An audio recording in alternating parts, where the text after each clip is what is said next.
അങ്ങനെ Santiago Comic-Con കഴിഞ്ഞിട്ടുണ്ട്. ഒരു ലോഡ് അപ്ഡേറ്റ്സും അനൗൺസ്മെൻറ്റ്സും ടീസറും ട്രെയിലറും എല്ലാം ഇറങ്ങി ആകെ ഞെട്ടിച്ച് കളഞ്ഞൊരു കോമിക്കോൺ ആയിരുന്നു ഇത്. അപ്പോൾ ഒരുപാട് കാര്യങ്ങൾ പറയാനുണ്ട്, ഓരോന്നായിട്ട് നമുക്ക് നോക്കാം. ഏറ്റവും വലിയ അനൗൺസ്മെൻറ്റ് ഇതായിരുന്നു, ghost rider is coming back.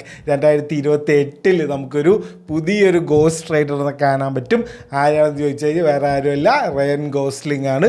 എൻ്റെ വൺ ഓഫ് ദി ഫേവറേറ്റ് മൂവികളിൽ ഒന്നായിരുന്നു നിക്കോളസ് കേജിൻ്റെ ഫസ്റ്റിലെ ഗോസ്റ്റ് റൈഡർ. സെക്കൻഡ് അത്ര ഗുണമില്ലെങ്കിലും ഫസ്റ്റ് പൊളിയായിരുന്നു. അണ്ണനിപ്പോൾ വയസ്സായി, പഴയ പോലെ ബൈക്കൊന്നും ഓടിക്കാൻ അത്ര ഇതില്ലാത്തതുകൊണ്ടാണോ എന്നറിയില്ല, പുതിയൊരാളെ കൊണ്ടുവന്നിരിക്കുകയാണ്. എന്തായാലും വളരെ ഒരു ഷോക്കിംഗ് ആയിട്ടുള്ളൊരു കാര്യമായിരുന്നു. ഇതുവരെ അങ്ങനെ പറഞ്ഞ് കേട്ടിട്ടേ ഉണ്ടായിരുന്നില്ല, പെട്ടെന്നൊരു അനൗൺസ്മെൻ്റ് ആയിരുന്നു ഇത്. എനിക്കിതിൽ ആകെ ഒരു ചെറിയൊരു കുഴപ്പമായിട്ട് തോന്നിയത്, ആ ഷോൺ ലിവിയാണ് ഇത് ഡയറക്റ്റ് ചെയ്യുന്നത്. ഈ ചങ്ങായി ആ ഫ്രീ ഗൈ തൊട്ടിട്ട് ആഡം പ്രൊജക്റ്റ് ആയാലും ഡെഡ്പൂൾ ആൻഡ് വുൾവറിൻ ആയാലും സംഭവം ഈ ഒരുമാതിരി ഗൂഫി സാധനങ്ങളാണ് എടുക്കുക. അതായത് ഇങ്ങനെ അസ്ഥാനത്തുള്ളൊരു കോമഡി ഉണ്ടല്ലോ, വെറുതെ സീരിയസ് ആയിട്ടുള്ള ഒരു മൊമെൻറ്റും ഉണ്ടാവില്ല. സീരിയസ് ആയിട്ട് എന്തെങ്കിലും നടക്കുമ്പോൾ ഒരു കോമഡി പറഞ്ഞിട്ട് അതിനെ അങ്ങനത്തെ ഒരു ഗൂഫി പരിപാടിയാണ് ഇത്. ഈ മറ്റേ റെയ്നോൾഡ്സിൻ്റെ കൂടെ ചേർന്നിട്ട് എപ്പോഴും ചെയ്തുകൊണ്ടിരുന്നത്. ഇനി അതുപോലെ ആവുമോയെന്നറിയില്ല. ഒരു ഹൊറർ അല്ലെങ്കിൽ ഒരു ഡാർക്ക് സാധനം ആണെങ്കിൽ പൊളിച്ച് തന്നെ ഗോസ്റ്റ് റൈഡറിൻ്റെ ഒരു വേർഷൻ അറിയില്ല, എന്നാലും വരട്ടെ. എന്തായാലും അടുത്ത മേജർ അപ്ഡേറ്റ് എന്താണെന്ന് വെച്ച് കഴിഞ്ഞാൽ ബ്ലാക്ക് പാന്തറിൻ്റെ 3rd അനൗൺസ് ചെയ്തിട്ടുണ്ട്. അതിൽ ഏറ്റവും പൊളിയായിട്ടുള്ള കാര്യം എന്താണെന്ന് വെച്ച് കഴിഞ്ഞാൽ റയൻ കൂഗ്ലർ ഈസ് കമ്മിങ് ബാക്ക്. സിന്നേഴ്സിന് ശേഷം റയൻ കൂഗ്ലർ തന്നെയാണ് 3rd പാർട്ട് എടുക്കുന്നത്. അതേപോലെ പുതിയ ബ്ലാക്ക് പാന്തറിനെ അനൗൺസ് ചെയ്തിട്ടുണ്ട്.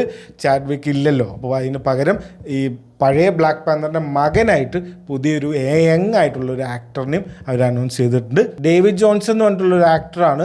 ഈ ഏലിയൻ റോമുലസിലൊക്കെ ഉണ്ട് പുള്ളിക്കാരൻ. അതേപോലെ അവഞ്ചേഴ്സ് ഡൂംസ്ഡേൻ്റെ പുതിയൊരു ട്രെയിലറും ഇവിടെ വെച്ച് കാണിച്ചിട്ടുണ്ടായിരുന്നു. സീക്രട്ട് സ്ക്രീനിങ് ആയിരുന്നു, പക്ഷെ ലീക്കായിട്ട് എക്സിലൊക്കെ അത് കിടക്കുന്നുണ്ട്, എക്സിലോ റെഡിറ്റിലൊക്കെ കിടക്കുന്നുണ്ട്. നിങ്ങൾക്ക് വേണമെങ്കിൽ എടുത്ത് നോക്കാം. ഞാൻ കണ്ടു. ഡോക്ടർ ഡൂം അവഞ്ചേഴ്സിനെയൊക്കെ തോൽപ്പിക്കുന്ന കുറേ സീനുകളൊക്കെ വെച്ചിട്ടുള്ള ഒരു ട്രെയിലറായിരുന്നു. ആ ഫസ്റ്റ് ഇറങ്ങിയ ട്രെയിലർ വലിയ ഗുണമൊന്നും ഉണ്ടായിരുന്നില്ല, എനിക്ക് അത്ര ഇഷ്ടപ്പെട്ടൊന്നുമില്ല. പക്ഷെ ഇത് കുറച്ചുകൂടെ ബെറ്റർ ആണെന്ന് എനിക്ക് തോന്നുന്നുണ്ട്. സെന്റിനൽസിനെ കാണിക്കുന്നുണ്ട്, അതേപോലെ നമ്മുടെ ഫാന്റാസ്റ്റിക് ഫോറും പഴയ എക്സ്മെൻ എല്ലാവരും കൂടി ചേർന്നിട്ട് ഒരു ഫൈറ്റും എല്ലാം കാണിക്കുന്നുണ്ട്. It's looking better than the already out. പിന്നെ നമ്മുടെ ഇന്ത്യയിൽ നിന്നുള്ള രാമായണത്തിൻ്റെ ട്രെയിലറും അവിടെ വെച്ച് കാണിച്ചിട്ടുണ്ടായിരുന്നു. നല്ല റെസ്പോൺസ് ആണെന്നുള്ള റിപ്പോർട്ട്സും ഉണ്ട്.